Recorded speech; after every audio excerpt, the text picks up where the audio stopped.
Donc maintenant, on va voir un peu les conséquences au niveau des vins. Donc je vais demander à Laure Kaila de venir nous parler d'azote et d'expression aromatique. Ça doit être celui-là. Yes. Voilà.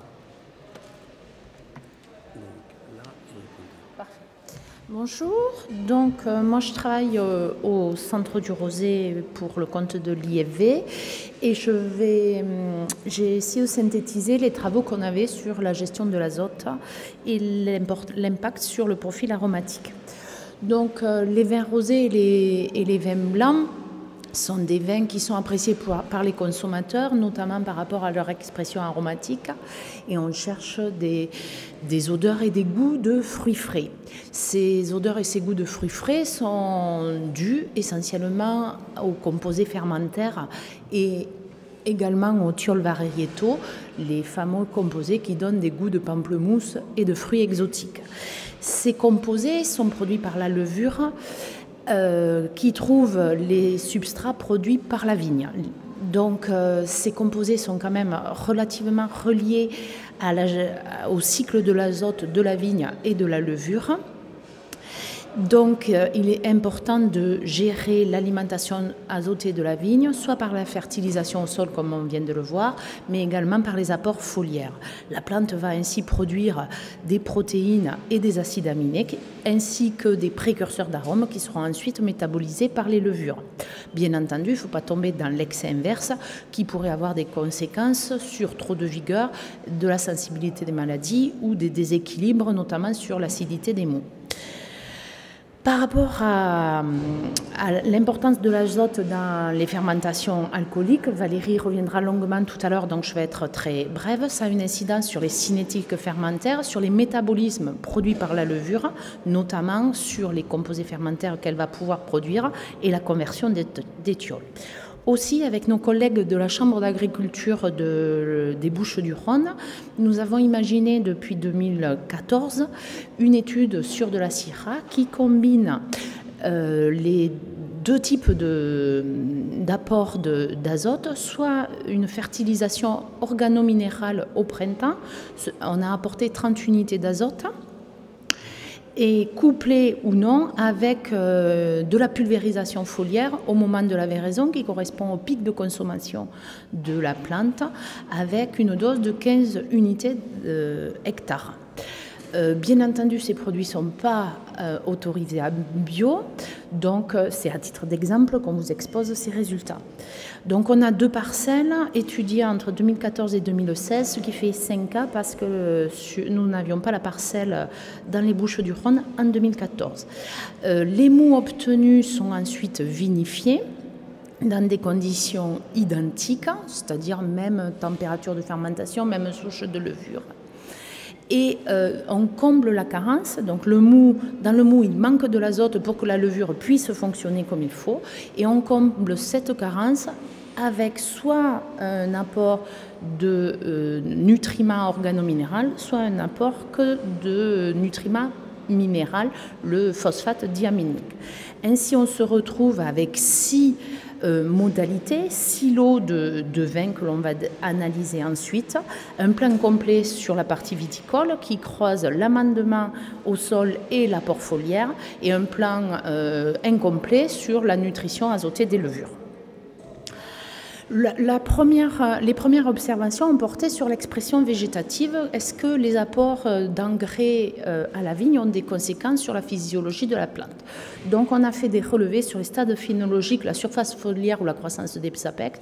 Il n'y a pas eu d'incidence. Il n'y a pas eu non plus d'incidence sur la vigueur. Les poids des sarments étaient identiques entre nos 4 modalités viticoles et également par rapport au niveau de la charge. Donc là, vous avez les 5 cas étudiés, la parcelle située dans le Var en 2014, 2015, 2016, la parcelle située dans les Bouches-du-Rhône en 2015, 2016 et les 4 modalités viticoles étudiées, non fertilisées en orange et fertilisées au sol en bleu, les couleurs plus claires correspondant à l'apport d'azote en foliaire. On voit qu'il y a de fortes variations, une forte hétérogénéité sur les placettes étudiées. Vous avez des écarts types importants, mais en statistique, globalement, il n'y a pas d'influence sur la charge par cep. Par rapport aux autres critères analysés, on a remarqué un léger décalage de la maturation, notre modalité non fertilisée, dans laquelle on n'a apporté ni d'azote au sol ni en foliaire, une légère avance en maturation.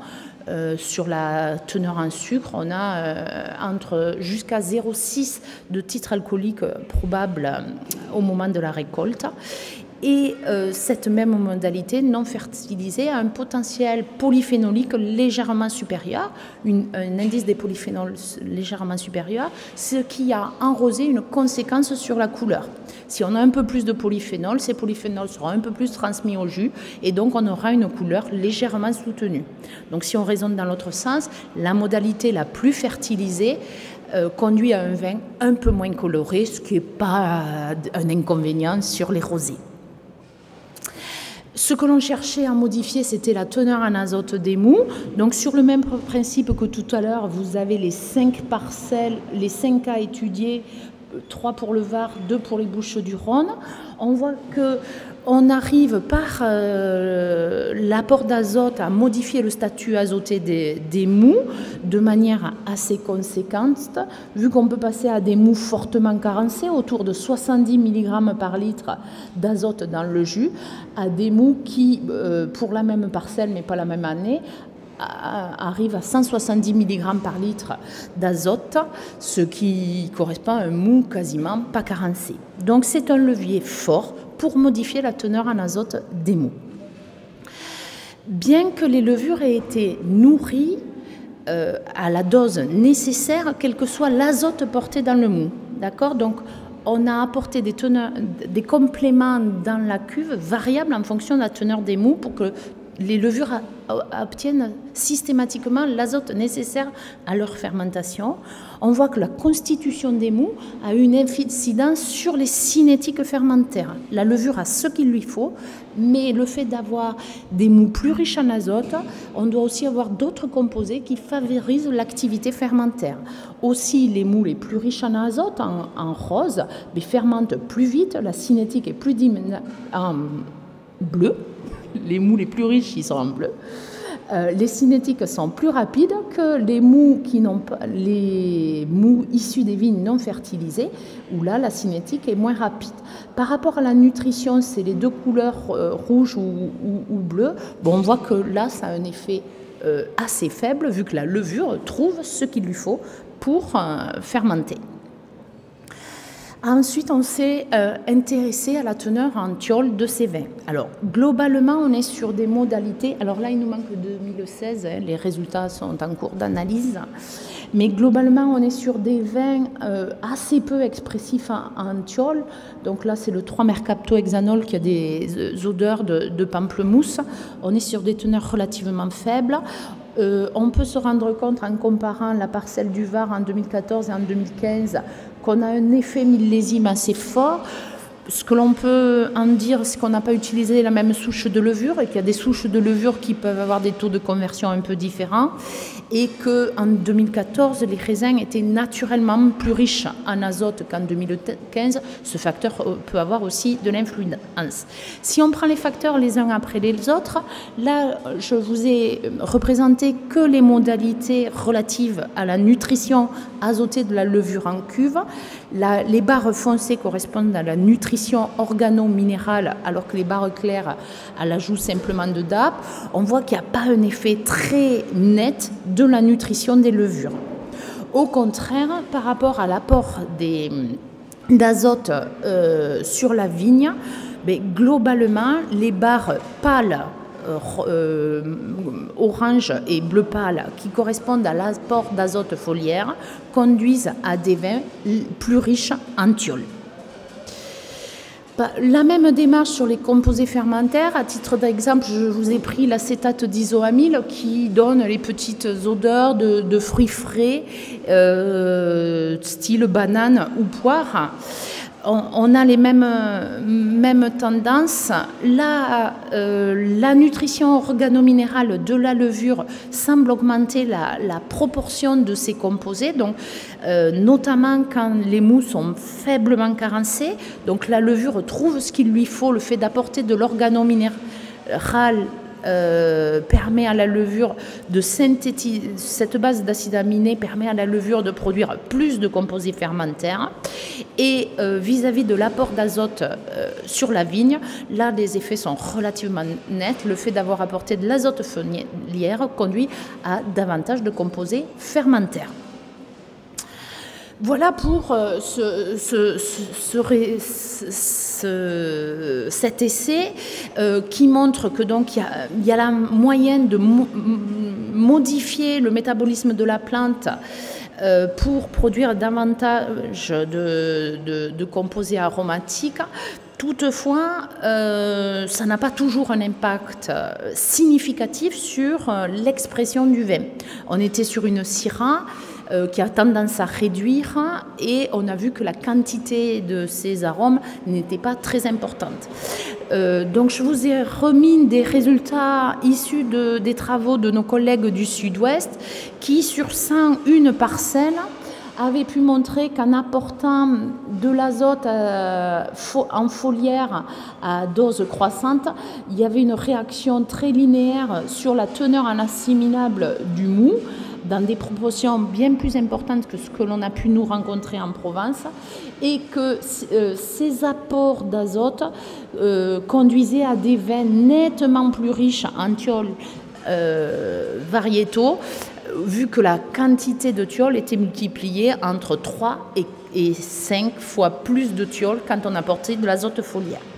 En Provence, là, c'est des résultats empruntés à nos collègues de la Chambre d'agriculture du Var.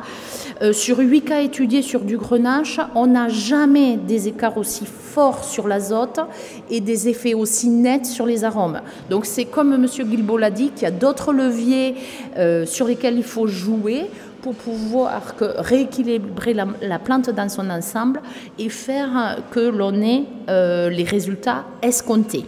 Parce que ces traitements représentent un coût certain, donc il faut s'assurer qu'il y aura une efficacité au bout. Un autre essai récupéré de mes collègues du Sud-Ouest, mené dans le cadre d'Interbio, c'est l'application de foliaire d'azote à partir de spécialités biologiques.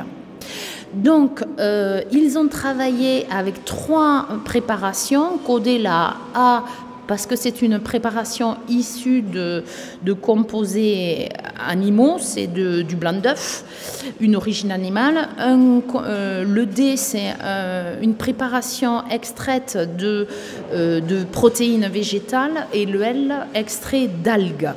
Donc ce sont des préparations, attention, utilisées à 10 kg hectare, d'unités d'azote hectare, donc bien au-delà des préconisations usuelles.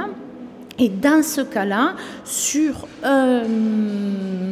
une vigne qui était plutôt carencée en azote, le témoin est à 115 d'azote assimilable, mais ces préparations apportées à 10 kg d'azote hectare ont eu une influence sur la teneur en azote des mous.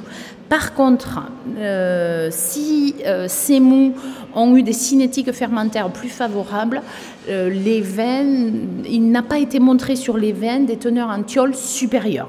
On n'a pour le moment qu'un seul essai, donc je ne peux pas vous illustrer par d'autres résultats. Comme M. Guilbault l'a rappelé, attention, le coût ramené à l'unité hectare est quand même assez prohibitif. Dans le cas de cet essai, ils ont vu noter des brûlures sur le feuillage, mais attention, il a été mené une saison, donc en 2010, où au mois d'août il a fait 40 degrés, donc c'est peut-être lié aux conditions expérimentales également.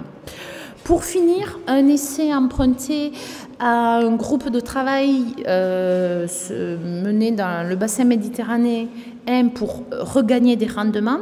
Donc là, on est un peu loin de la préoccupation rôle sur les arômes, mais ça nous permettait d'être complets.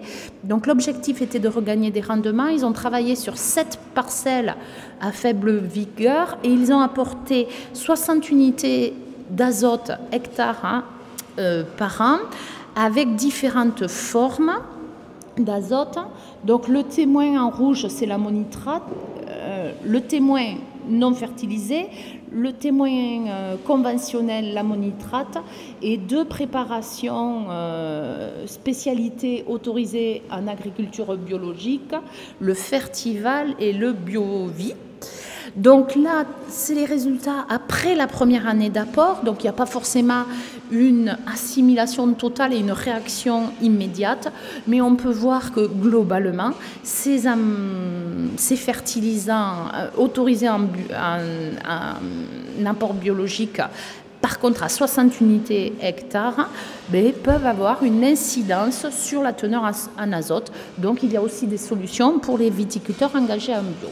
Pour terminer, en guise de conclusion, il faut raisonner ces pratiques à la vigne, mais la fertilisation n'est bien entendu pas le seul levier. Et il faut après avoir considéré l'ensemble des pratiques jusqu'à l'obtention du vin dans l'optique de favoriser ce type d'arôme. C'est-à-dire qu'il va falloir gérer également les conditions d'extraction des jus, les protéger de l'oxygène. Ces arômes sont très sensibles aux oxydations. Avoir une levure et des températures de fermentation qui vont favoriser l'expression de ces arômes et conserver les vins dans de bonnes conditions pour garder le potentiel produit. Voilà, je remercie l'ensemble des collaborateurs qui nous ont permis de vous présenter ces résultats. Merci Laure.